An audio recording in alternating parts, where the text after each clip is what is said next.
Hey guys, welcome back. This is Chris. During my journeys this past weekend, I came across this comic book shop in Auburndale, Florida. It's Main Street's Comics and Memorabilia. See the address there, so free shout out to them.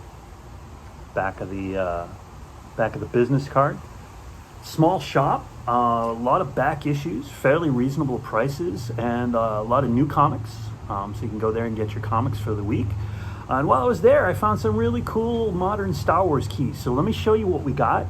I don't think any of these are really in a 9.8 condition. Definitely in the high 9s, 9.2, 9.4, 9.6, definitely. Maybe a 9.8, one or two of them after a press. But for the most part, they are all, mid nines, but not bad. And the prices were really good. And they're books I didn't have, so I figured I would support the local shop owner and pick up a bunch of Star Wars keys while we were at it. Let's start it off with Kanan, the Last Padawan, number 7. Now, this is a key. It's the origin of Caleb Dune. So you got a chance to pick this one up. You can get it for a fairly reasonable price. It's kind of under the radar Star Wars key, so it's kind of a cool one to have. I think every book in this series is probably a cool Star Wars book to have, because there are a lot of keys here in this series, I should say. Number 1, obviously, and of course number 6 are big keys, but this one I think is a pretty good key too. It's just undervalued for whatever reason. I don't understand why. The going rate on this book is like retail, so I think it's a good book to have, definitely for your collection. And then I picked up Darth Vader, number 7. This is the first appearance of Bebox, who is a bounty hunter, and it's also the first appearance of a droid called IG-90, which is like an assassin droid, similar to the one that was in The Mandalorian.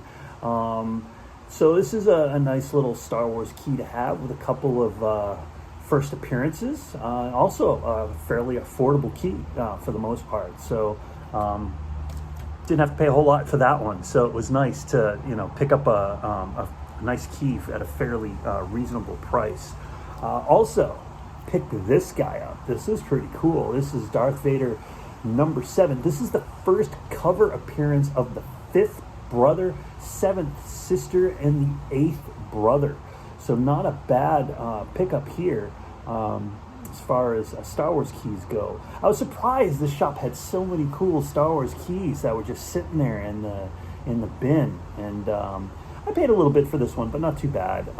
It's certainly going up in value. Key Collector has the value kind of going up on this book, so probably a good time to pick it up. With that being said, I also picked up Darth Vader number 8. This is the first visual indication in the form of a statue that Keeve Trennis from the High Republic exists in Star Wars. And all this information can be found on the really cool Key Collector app, and it's kind of what I'm reading it from. So, but I use that app very frequently when I'm looking for keys, especially Star Wars keys. So it's nice to actually have another cool Star Wars key to add to the collection, although it seems like every modern book that comes out nowadays is a key of some kind. I think the publishers have figured out a way to make a little extra money and try to appeal to the speculators out there like me. Then I picked up this guy, Darth Vader, number 13. This is the first appearance of the 10th brother, member of the Inquisitors. So it's also the first appearance of a Jedi named Farron Barr. So we've got 2 first appearances in this, and plus the cover is super cool too. Very, very cool. We picked up a bunch of Star Wars keys this week, all at the same time. Really wasn't expecting that. Usually when you go into a comic book shop and you start, rifling through the back issue bins, all the keys have been kind of taken by people like me. And so you don't get to see these books very often in back issue bins in comic shops, because people tend to scoff them up like I did. But overall, really nice trip to Auburndale. Let me show you that business card again. If you're in the area, go ahead, check it out. Like I said, nice little shop. They've got, bargain bins there as well. You can rifle through, and a bunch of back issue bins as well as some toys and some memorabilia and a bunch of new books. So they do new releases there, and they have a pretty good selection of new releases. So they had a copy of Dark Ride #1 just sitting on the shelf, which I thought was pretty cool because I love that comic too. And my local comic shops have been selling out of those, so it's good to see you can still pick up some pretty good high-end keys right on the shelf. So got a chance in Auburndale, stop by, check out the shop, tell them I sent you. I'd really appreciate it. Hope you guys are having a great week, guys, and we'll see you next time. Stay safe. Bye.